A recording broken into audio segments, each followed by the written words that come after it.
دوسری بات میں نے کہی کہ آج کے حالات دیکھیے، آواں کا آواں ہمارا بگڑا ہوا ہے، ہر چیز بگاڑ کا شکار ہے، فساد کا، برائیوں کو لوگوں نے آرٹ اور خوبصورتی کا رنگ دے دیا، فیشن اور فلاں اور فلاں۔ جن چیزوں پہ پہلے لوگ شرماتے تھے اب اس پر فخر کرتے ہیں، جو چیزیں چھپ کے کرتے تھے اب اعلان کرتے ہیں، جن گناہوں کا چھپ کر لوگ موقع ڈھونڈتے تھے اب اس کو اپنی جیب میں لے کے پھرتے ہیں کہ موبائل ہے اور دوسرے راستے ہیں۔ گناہ کے مواقع، فتنوں کے انبار ہیں۔ اب ایک دوسرا موضوع کہ مسلمان بطور خاص ایک قوم کے، یہ تیسرا پہلو پیش کر رہا ہوں، ساری دنیا کا نشانہ ہے۔ جتنے کافر طبقات ہیں، جتنے دنیا کے کافر قومیں ہیں، سب مسلمانوں کو اپنا ایک نمبر دشمن مانتے ہیں۔ منبر رسول سے کہہ رہا ہوں، آپ حقائق دیکھتے ہیں، جانتے ہیں، اور سیدھی سی بات ہے، باطل ہمیشہ حق کو قبول نہیں کرے گا، اس کو خطرہ محسوس ہوگا۔ اور مسلمانوں میں جو اہل حق ہیں، صحیح مسلک والے، قرآن و حدیث کو ماننے والے، کھل کے کہوں اہل حدیث سلفی، ہاں، آپ دیکھیے کہ مسلمانوں میں جتنے بدعتی فرقے ہیں سب کا نشانہ اہل حدیث ہے، کوئی نہیں چھوڑتا نشانہ۔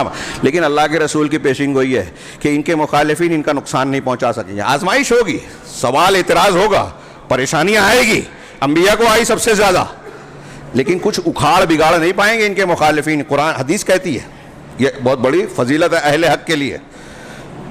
اور حق کا، باطل کا ہمارا مخالف ہونا یہ حق ہونے کی دلیل ہے۔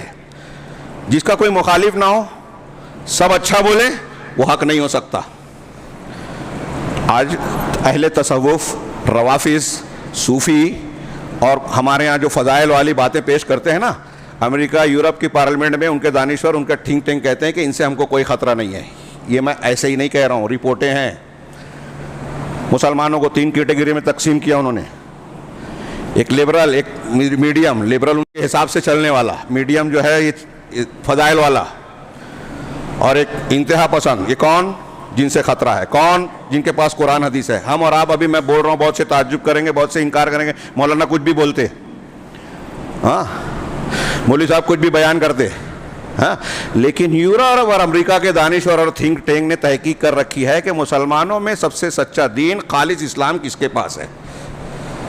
یہ انہوں نے ہماری ایجنسیز کو بھی بتایا ہے۔ اس لیے ٹارگیٹ کون ہے؟ قرآن و حدیث والے۔ وہ یہ جانتے ہیں کہ قرآن و حدیث والی بات میں پکڑ نہیں ہے، قانون کی خلاف ورزی نہیں ہے۔ یہ پاپولر فرنٹ اور فلاں فلاں تنظیمیں جو لانچ کی جاتی ہے، ہم جب یہ کہتے تھے تو لوگوں کو یقین نہیں آتا تھا، ابھی بھی نہیں مان رہے ہیں لوگ کہ ان کو بنایا جاتا ہے شکار کرنے کے لیے، کہ کچھ ایسی باتیں کہو، کچھ ایسے کام کرو جس سے تم پکڑ میں آؤ، جس سے ہم ٹی وی چینل پہ یہ بیان کر سکے کہ دیکھو مسلمان ایسے ہوتے ہیں اور اس کا تعلق سلفی جماعت سے ہے۔ یہ جوڑنے کی کوشش کی جائے گی۔ ہم کو، مجھ کو اگر گرفتار کرنا ہے، بس آسان ہوگا کہ بین لگا ہے، اس سے تعلق جوڑ دیا جائے، اٹھا لیا جائے گا۔ آپ سب لوگ اور پوری مسلمان، پوری قوم جو ہے خاموش رہے گی۔ ہاں میں ملائی کہ نیشنل اور سیکورٹی کا مسئلہ ہے، دہشت گردی سے اس کو جوڑ دیا، سمجھ میں نہیں آتا نوجوانوں کو، علماء سے دور ہیں، نئے نئے افکار اور نئے نئی شخصیات سے متاثر ہوتے ہیں۔ ہاں، بجھا رکھا ہے انہوں نے الگ الگ ٹاپک پر، یورپ اور امریکہ والوں نے۔ میں اکثر نام لے کے کہتا ہوں، یہ پاکستان کے کچھ لوگ ہیں، غامدی، مرزا علی انجینئر، ان لوگوں کو چھوڑ دیا ہے تیار کر کے، ان کے پیچھے ٹیم ہے، ان کو مواد دیتی ہے، چیلنج کریں، بظاہر بولے ہمارا نوجوان خوش۔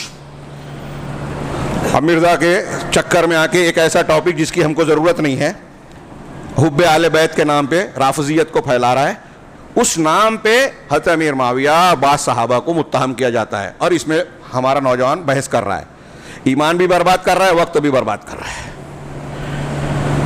علماء کرام کی سننے کو تیار ہی نہیں ہے۔